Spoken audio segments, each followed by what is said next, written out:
Um curso em milagres. Capítulo 9. A aceitação da expiação. Tópico 6. A aceitação do teu irmão. 1. Como é que podes vir a ser cada vez mais consciente do Espírito Santo em ti mesmo e não ser através de seus efeitos? Não podes vê-lo com os teus olhos, nem ouvi-lo com os teus ouvidos. Então, como podes percebê-lo? Se inspiras alegria e os outros reagem a ti com alegria, mesmo que não estejas vivenciando alegria em ti mesmo, tem que haver alguma coisa em ti que é capaz de produzi-la. Se isso está em ti e pode produzir alegria, e se vês que de fato produz alegria nos outros, tem que estar dissociando-a em ti mesmo. 2. Parece-te que o Espírito Santo não produz alegria em ti de forma consciente, só porque não fazes surgir alegria nos outros conscientemente. As alegrias dos outros a ti são as tuas avaliações da sua consciência. Quando és inconsciente, nem sempre farás surgir alegria e, portanto, nem sempre reconhecerás a sua consistência. O que ofereces ao teu irmão, ofereces a ele, porque ele não pode ir além do teu oferecimento na sua doação. Isso é assim não porque ele limite a sua doação, mas simplesmente porque limitas o teu recebimento. A decisão de receber é a decisão de aceitar. 3. Se os teus irmãos são parte de ti, vais aceitá-los? Só eles podem ensinar-te o que tu és, pois o teu aprendizado é o resultado do que lhe ensinaste. O que invocas nele é o que invocas em ti mesmo, e na medida em que tu o invocas nele, vem a ser real para ti. Deus tem apenas um filho, conhecendo a todos como um só. Só o próprio Deus é mais do que eles, mas eles não são menos do que ele é. Queres conhecer o que isso significa? Se o que fazes ao meu irmão, fazes a mim, e se fazes tudo a ti mesmo, porque nós somos parte de ti. Tudo o que nós fazemos também pertence a ti. Cada um que Deus criou é parte de ti e compartilha a tua glória contigo. A sua glória pertence a ele, mas é igualmente tua. Tu não podes, portanto, ser menos glorioso do que ele. 4. Deus é mais do que tu és somente porque ele te criou, mas nem isso ele quer impedir a ti. Portanto, podes criar assim como ele o fez. A tua dissociação não vai alterar isso. Nem a luz de Deus, nem a tua serão atenuadas pelo fato de não veres, porque a filiação tem que criar como um só. Tu te lembras da criação sempre que reconheces parte da criação. Cada parte que lembras soma-te à tua integridade, porque cada parte é íntegra. A integridade é indivisível, mas tu não podes aprender somente a tua integridade enquanto não a vires em toda parte. Podes conhecer-te só com Deus, só como Deus conhece seu Filho, pois o conhecimento é compartilhado com Deus. Quando despertares nele, conhecerás a tua magnitude por aceitar a sua ausência de limites como tua. Mas, por enquanto, tu a julgarás como julgas a do teu irmão e vais aceitá-la como aceitas a dele. 5. Tu ainda não despertaste, mas podes aprender como despertar. Muito simplesmente, o Espírito Santo te ensina a despertar os outros. À medida que tu os vês despertos, vai aprender o que significa o despertar e por que escolheste despertá-los. A sua gratidão e a sua apreciação do que tu lhes deste vão ensinar-te o valor do despertar. Eles virão a ser as testemunhas da tua realidade, como vós fostes criado como testemunhas da realidade de Deus. No entanto, quando a filiação se reúne e aceita a própria unicidade, ela será conhecida como suas criações, que testemunham a realidade dela, assim como o filho faz com o pai. 6. Milagres não têm lugar na eternidade, porque são reparadores. Entretanto, enquanto ainda tens necessidade de cura, os teus milagres são as únicas testemunhas da tua realidade que podes reconhecer. Não podes apresentar o milagre para ti mesmo, porque os milagres são uma forma de dar aceitação e recebê-la. No tempo, o dar vem em primeiro lugar, embora sejam simultâneos na eternidade, onde não podem ser separados. Quando tiveres aprendido que são o mesmo, a necessidade do tempo terá terminado. 7. A eternidade é um tempo único. E a sua única dimensão é sempre. Isso nada pode significar para ti enquanto não te lembrares dos braços abertos de Deus e finalmente conheceres a sua mente aberta. Como Ele, tu és sempre, em sua mente e com uma mente como a sua. Na tua mente aberta, as tuas criações estão em comunicação perfeita, nascida da perfeita compreensão. Se pudesses aceitar ao menos uma delas, não quererias nada do que o mundo tem a oferecer. Tudo mais seria totalmente sem significado. O significado de Deus é incompleto sem ti, e tu és incompleto sem as tuas criações. Aceita o teu irmão nesse mundo e não aceites nenhuma outra coisa, pois nele acharás as tuas criações, porque ele as criou contigo. Nunca saberás que és co-criador com Deus enquanto não aprenderes que o teu irmão é co-criador contigo.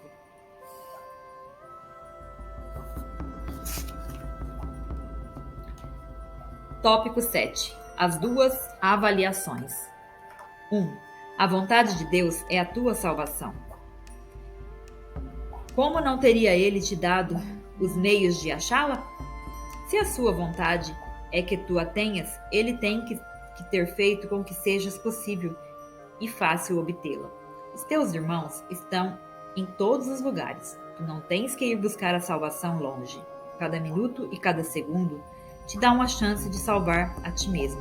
Não perca essas chances, não porque elas não retornarão, mas porque é necessário protelar a alegria. A vontade de Deus para ti é a felicidade perfeita agora. É possível que não seja essa também a sua vontade? E é possível que não seja essa também a vontade dos teus irmãos? 2. Considera, então, que essa vontade conjunta, vós estáis todos unidos e somente nisso. Pode existir desacordo acerca de qualquer outra coisa, mas não acerca disso. É, então, aí que habita a paz. E tu habitas em paz quando assim o decides. Entretanto, não podes habitar na paz, a não ser que aceites a expiação, porque a expiação é o caminho para a paz. A razão é muito simples e tão óbvia que frequentemente não é vista. O ego tem medo do óbvio, já que a objetividade é a característica essencial da realidade. No entanto, tu não podes deixar de vê-la a não ser que não estejas olhando. 3. É perfeitamente óbvio que o Espírito Santo olha com amor para tudo o que ele percebe. Ele te olha com amor. A sua avaliação de ti baseia-se no seu conhecimento do que tu és. Portanto, ele te avalia verdadeiramente. E essa avaliação tem que estar na tua mente, porque ele está. O ego também está na tua mente, porque tu o aceitaste lá. A sua avaliação de ti, no entanto, é exatamente oposta à do Espírito Santo, porque o ego não te ama. Ele não está ciente do que és e desconfia totalmente de tudo que ele percebe, porque as suas percepções são tão variáveis. O ego é, portanto, capaz de suspeita na melhor das hipóteses e de perversidade na pior. Esse é o seu escopo. Não pode ultrapassá-lo devido à sua incerteza, e não pode nunca ir além dela porque jamais pode estar certo. 4. Tu tens, então, duas avaliações conflitantes de ti mesmo. na tua mente e elas não podem ser ambas verdadeiras. Tu ainda não te das conta do quanto essas avaliações são completamente diferentes, porque ainda não compreendes quão elevada a percepção que o Espírito Santo tem de ti realmente é. Ele não é enganado por nada do que fazes, porque ele nunca esquece o que és. O ego é enganado por tudo que fazes, especialmente quando respondes ao Espírito Santo, porque nessas ocasiões a sua confusão aumenta.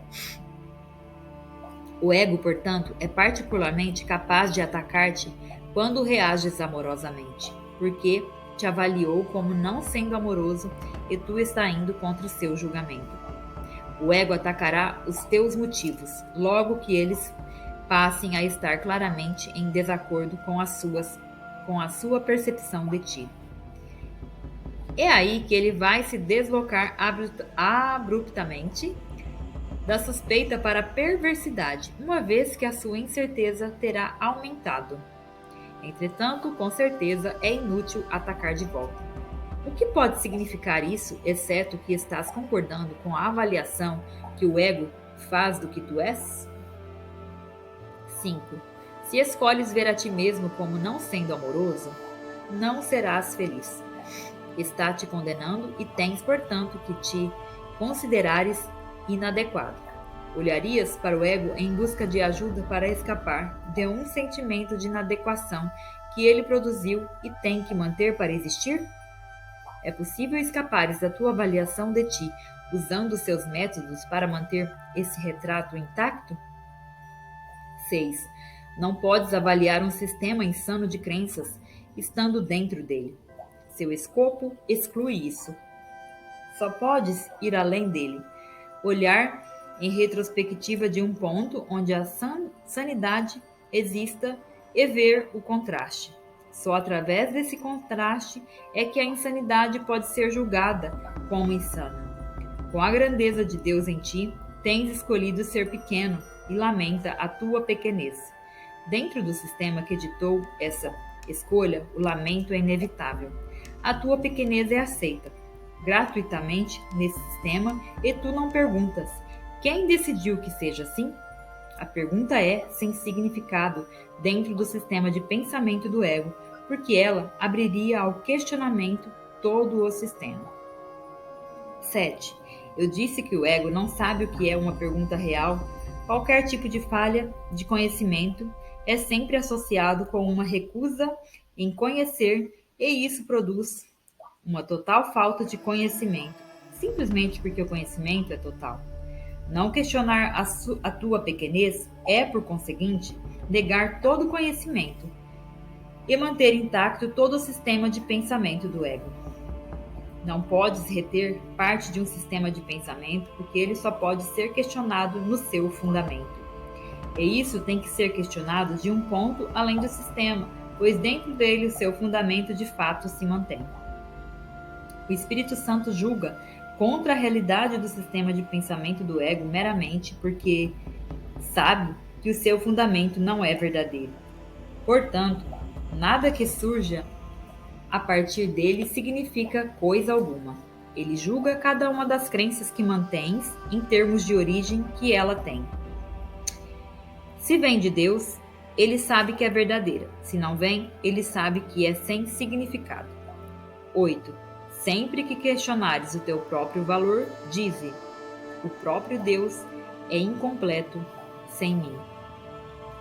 Lembra-te disso, quando o ego falar, e assim tu não o ouvirás. A verdade a teu respeito é tão elevada que coisa alguma que não seja digna de Deus é digna de ti. Escolhe, pois, o que queres nesses termos e não aceites nada que não queiras oferecer a Deus como totalmente adequado para ele. Tu não queres nenhuma outra coisa. Devolve a tua parte a Deus e ele te dará tudo de si mesmo em troca da devolução do que pertence a ele e o torna completo. Tópico 8. Grandeza versus grandiosidade. 1. A grandeza é de Deus e somente dele. Portanto, ela está em ti. Sempre que vens a aceitar a estar ciente dela, por mais que essa consciência seja vaga, automaticamente abandonas o ego. Pois na presença da grandeza de Deus, a falta de significado do ego vem a ser perfeitamente aparente. Quando isso ocorre, mesmo que ele não o compreenda, o ego acredita que o seu inimigo atacou e tenta oferecer dádivas para introduzir-te a retornar para sua proteção. A autoadulação é a única oferta que ele pode fazer. A grandiosidade do ego é a alternativa que ele tem para a grandeza de Deus. Qual das duas escolherás? 2. A grandiosidade é sempre um disfarce para o desespero. É sem esperança porque não é real. É uma tentativa de neutralizar a tua pequenez, baseada na crença em que a pequenez é real. Sem essa crença, a grandiosidade é sem significado e seria impossível para ti querê-la. A essência da grandiosidade é a competitividade, porque ela sempre envolve ataque. É uma tentativa ilusória de fazer melhor, não de desfazer. Dissemos anteriormente que o ego vacila entre a suspeita e a perversidade. Ele permanece suspeitando enquanto tu te desesperas e passa para a maldade quando decides não tolerar o autoabatimento e procurar alívio. Então, ele te oferece a ilusão do ataque como uma solução. 3. O ego não compreende a diferença entre grandeza e grandiosidade, porque não vê nenhuma diferença entre os impulsos para os milagres e as suas próprias crenças alienadas. Eu te disse que o ego está ciente da ameaça à sua existência, mas não faz distinções entre esses dois tipos muito diferentes de ameaça. Seu profundo senso de vulnerabilidade torna-o incapaz de julgar, exceto em termos de ataque. Quando o ego vivencia a ameaça, a única decisão que toma é se deve atacar agora ou se deve retirar-se para atacar mais tarde. Se aceitas a sua oferta de grandiosidade, ele ataca imediatamente. Se não aceitas, ele esperará. 4. O ego fica imobilizado na presença da grandeza de Deus, porque a sua grandeza estabelece a tua liberdade. Mesmo o mais leve sinal da tua realidade literalmente empurra o ego para fora da tua mente, porque desistirás de qualquer investimento nele. A grandeza é totalmente desprovida de ilusões e, porque é real, é convincente de forma constrangedora. Entretanto, a convicção da realidade não vai permanecer contigo, a não ser que não permitas que o ego ataque. O ego fará todos os esforços para recuperar e mobilizar as suas energias contra a tua liberação. Ele te dirá que és insano e argumentará que a grandeza não pode ser uma parte real de ti, devido à pequenez na qual ele acredita. No entanto, a tua grandeza não é delusória, pois não foste tu que a fizeste. Fizeste a grandiosidade e tens medo dela, porque é uma forma de ataque, mas a tua grandeza é de Deus, que a criou a partir do seu amor. 5. Em função da tua grandeza, só podes abençoar porque a tua grandeza é a tua abundância. Abençoando, a retens em tua mente, protegendo-a das ilusões e mantendo-te na mente de Deus. Lembra-te sempre de que não podes estar em nenhum outro lugar exceto na mente de Deus. Quando te esqueceres disso, entrarás em desespero e atacarás. 6. O ego depende apenas da tua disponibilidade para tolerá-lo.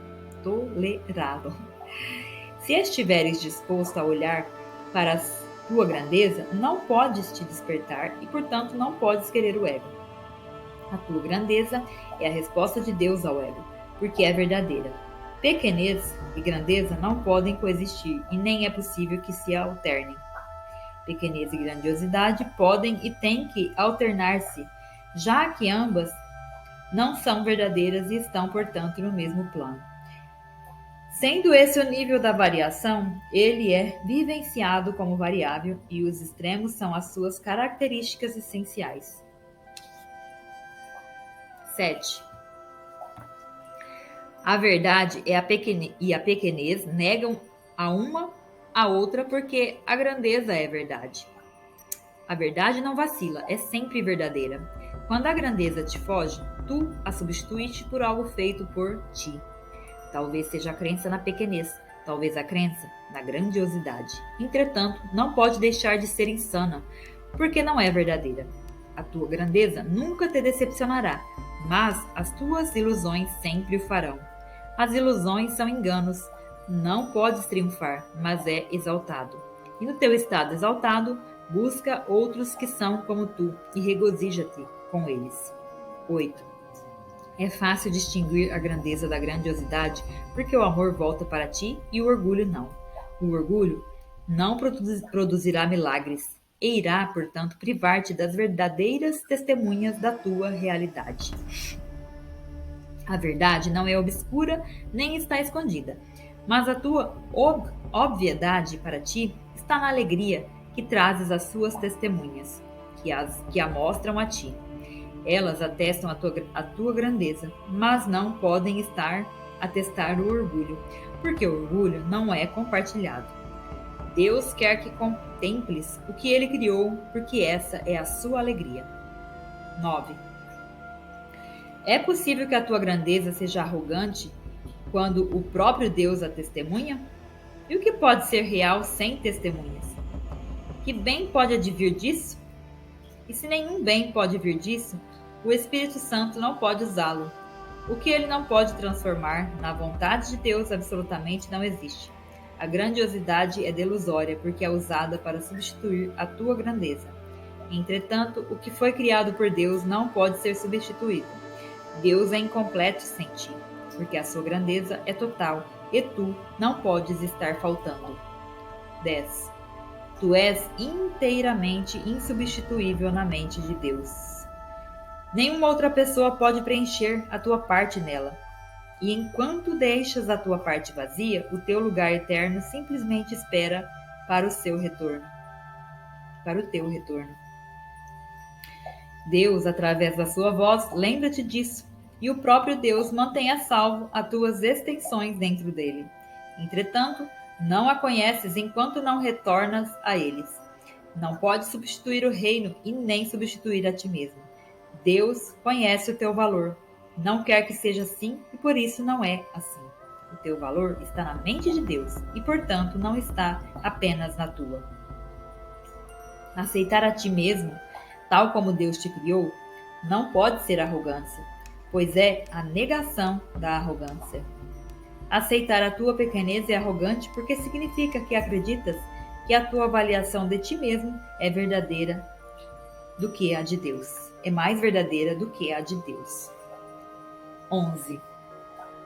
No entanto, se a verdade é indivisível, a tua avaliação de ti mesmo não pode deixar de ser a de Deus. Não foste tu que estabeleceste o teu próprio valor e ele não necessita de defesas. Nada pode atacá-lo nem prevalecer sobre ele. Ele não varia, meramente é. Pergunta ao Espírito Santo qual ele é e ele te dirá.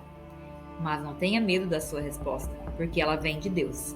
É uma resposta exaltada devido à sua fonte, mas a fonte é verdadeira assim como a sua resposta. Escuta e não questiones o que ouves, pois Deus não engana. Ele quer que substituas a crença do ego na pequenez pela sua própria resposta exaltada, quanto ao que tu és, de modo que possas parar de questioná-la e as coisas assim como é.